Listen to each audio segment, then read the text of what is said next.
let's go to Kristen. Good morning. Good morning. Hi, my name is Krista Melhofer, and I'm the Program Administrator for People First of Washington. People First of Washington is the largest self-advocacy organization for and by people with intellectual and developmental disabilities. We have over 1,000 members statewide and over 30 chapters. All data going back to the civil rights era clearly states that community-based services are the better, cheaper, and safer option. 17 other states have shut down their institutions, and Indiana has graciously provided the blueprint that they called the 317 plan. It's posted on our website, along with links to the Olmstead decision, a decision which Washington State may be out of compliance with.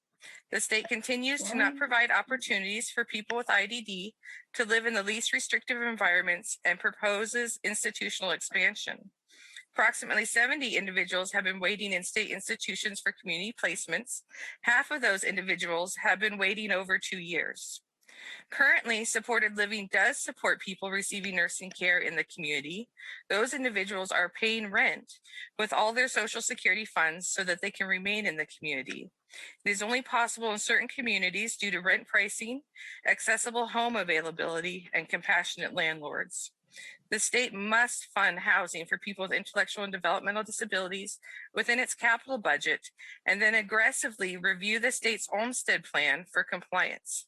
As you are considering what to fund, please read Disability Rights Washington's January report detailing the safety risks people with disabilities face in our institutions.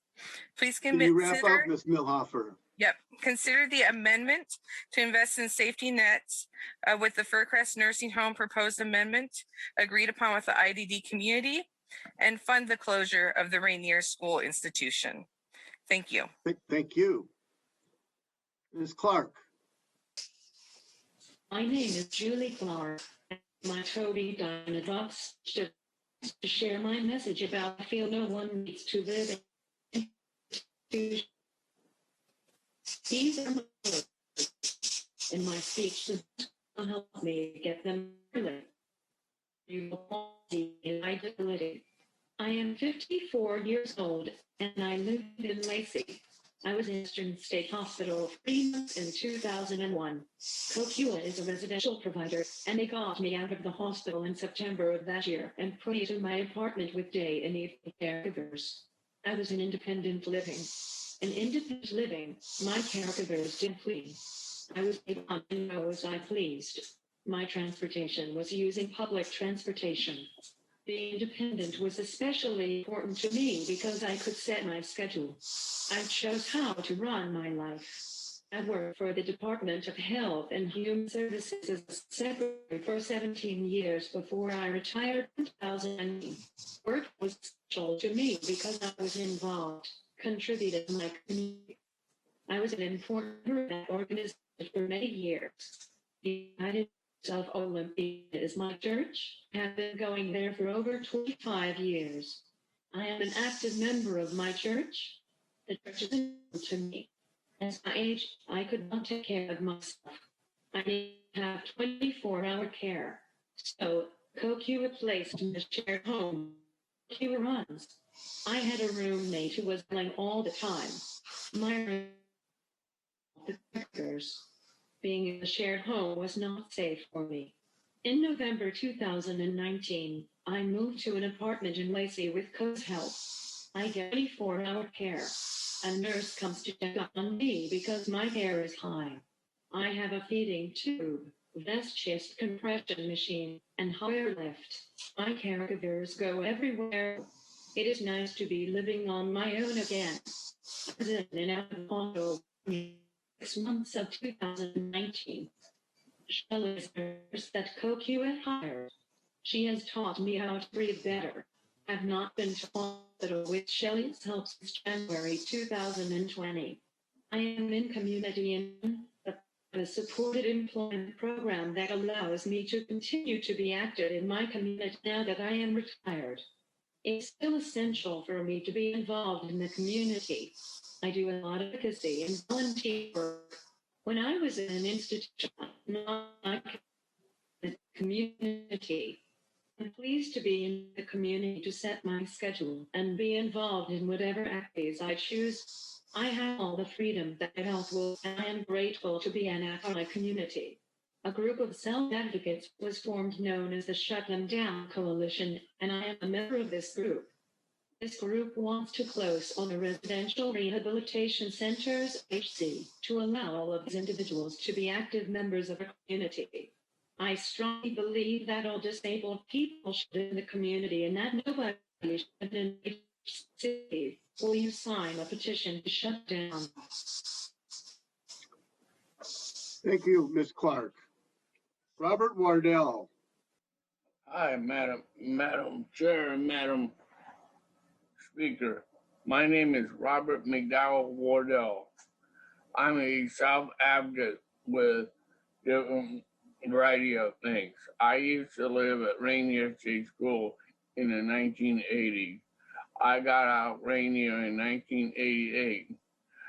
I would like to see someday that the program gets fixed so that we're not putting people back in the RCs.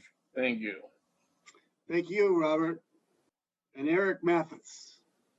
Good morning, chair members and chair. My name is Eric Mathis. I live in the 34th Legislative District. I enjoy living in the community. However, back in the 70s, when my mom told me when I was old enough, when I was just a baby, the delivery doctor told my mom to put me as a retarded person into a institution, and my mom right away said, no, I want my son to live in the community. So I am grateful to be living in the community, involved with this Shut Them Down Coalition, which I'm a member of, and yes to housing, because I do live alone in an apartment, doing well. No to the First Christ Nursing Home, so help us shut them down, and also no to the Furnace Hospital. Thank you for your time. Thank you, Mr. Mathis. Thanks for your story. You bet. Mr. Vice Chair. Thank you, Mr. Chair. I'd like to invite Anthony Nash, Hosey Schindler to testify. Yeah, my name is Anthony Nash. I live in the 8th Legislative District, and I am a self-advocate, and I am on 10A because I believe that all those funds for the RHC should be put towards community living for the DD community, because as for a person who has been through that program, I have been treated horrible, and when I got put in housing, I got treated well. I got independence, freedom to do what I want. I'm living, I'm married, and I have a full-time job because I got to be in the community and not in the RHC. So I employ you to please shut down the Rainier School and Fircrest, because people need to be put in the community where they can live life. And that is the American dream for everybody. And we invite you to come to the Shut 'Em Down Coalition and experience what we talk about, because I myself am a member of the Shut 'Em Down Coalition, and I'm part of many other public policy legislative groups that work on public policy. Thank you. Thank you, Mr. Nash. Josie Schindler. Hello, my name is Josie Schindler. My oldest brother, Robert Schindler, was put in an institution. I don't know how old he was when he was put in an institution at the Rainier School, but me and my older sister, we learned that he was there, and I was not 18 at the time. By the time we tried to my sister did more of the work than I did because I was only 18 at the time. But he was not happy at the Rainier School. And we used to go and visit him there. And he used to even try to follow us to our cars. And I have a pesky cat. And so I would like you guys to shut these institutions down as well. And I've had friends and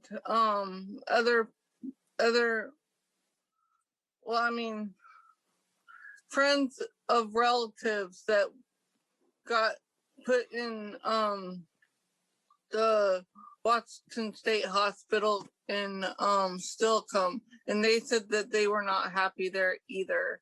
And so these places are not places where people should live. They're not happy with the care that they receive.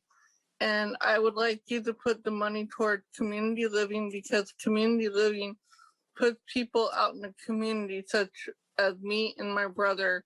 We're out in the community. We're happy. We're healthy. We're living our lives.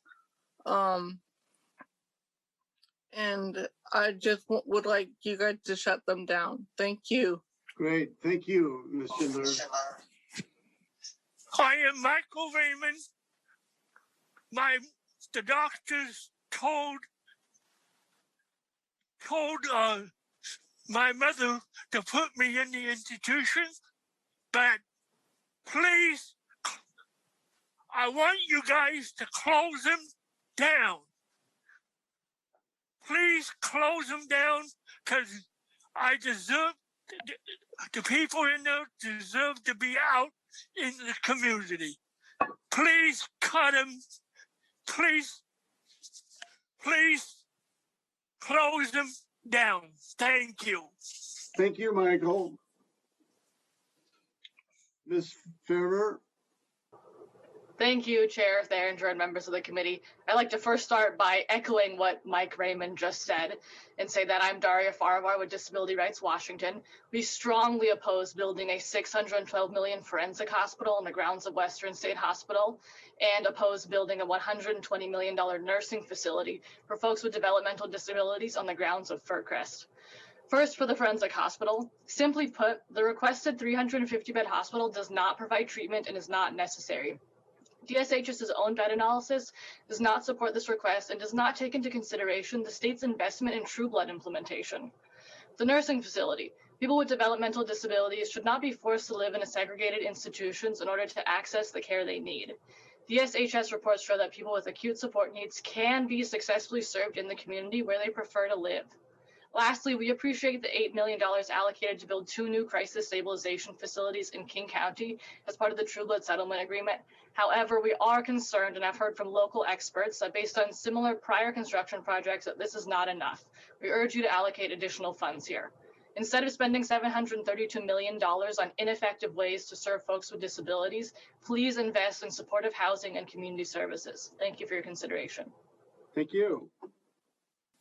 Jeremy Paul Norton. Yes, good morning, Chair Theringer and committee members. For the record, my name is Jeremy Norton Paul, and I'm the Executive Director of the Washington State Developmental Disabilities Council. We sincerely appreciate your investment in the Housing Trust Fund DD set-aside. But this morning, I'm also here to amplify the concerns of many people in the DD community who are disappointed to see a very large investment in a $123 million nursing facility in the House capital budget. We acknowledge the critical importance of providing state-operated nursing care, but the proposed model is outdated, segregated, and institutional.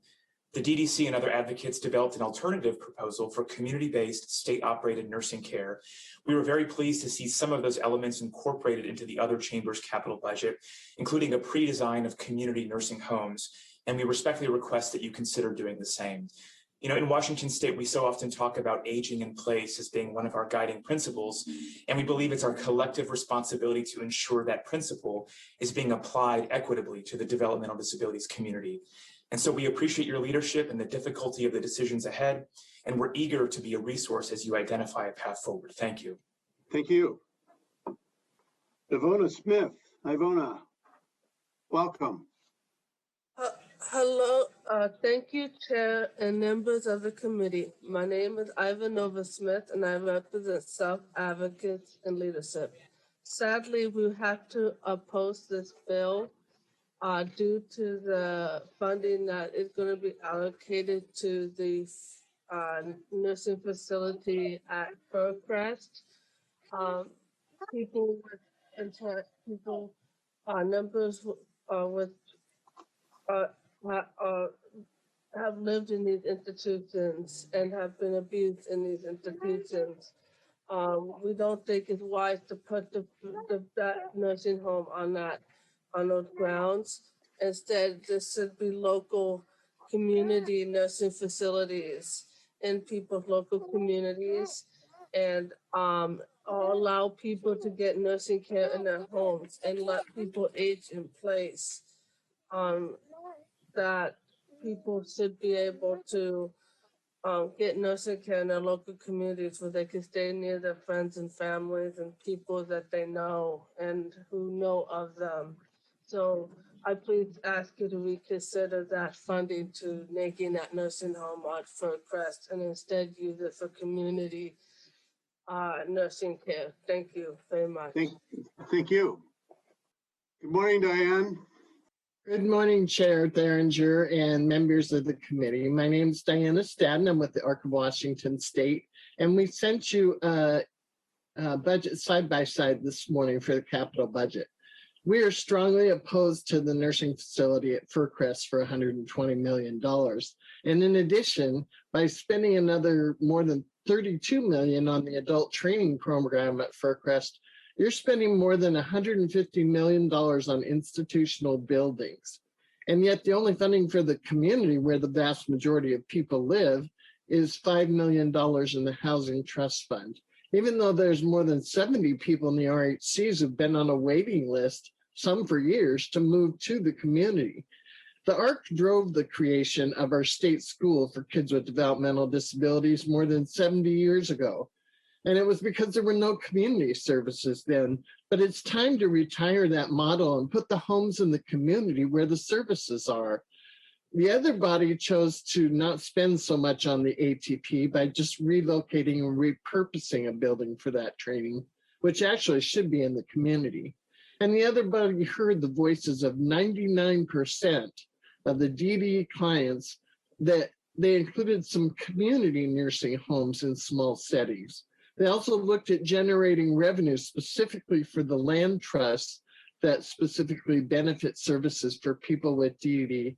So please stop the waste of the $150 million in institution and put the funding in community settings where people want to be. Thank you. Thank you.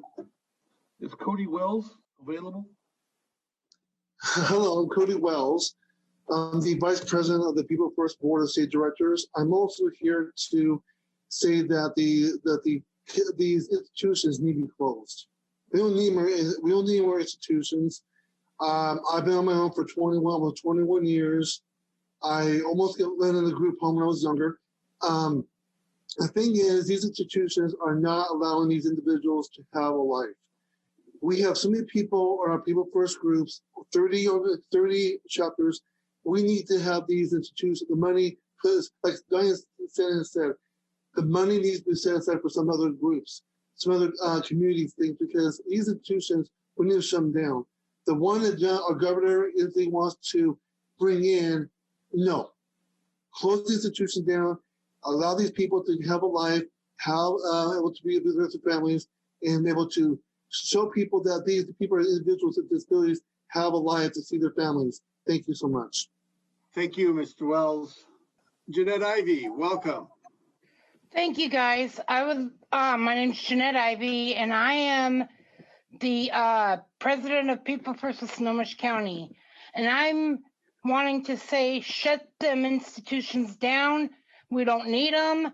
There's a lot of us that have been in one. I've never been in one, but I just want everybody else to have their own voices and them being heard. Thank you very much, guys. Thanks. Thank you. Thanks for your testimony. I'd like to invite Mike Gantala, who was called previously and is now present. I'm with People First of Washington State. If it wasn't these institutions must be shut down, because without my mom, my dad, and my family, I would be put in an institution, and I have volunteer work in my community, but please shut them down as quickly as you can. Thank you. Thank you. Thank you for your testimony, Mike. Thank you.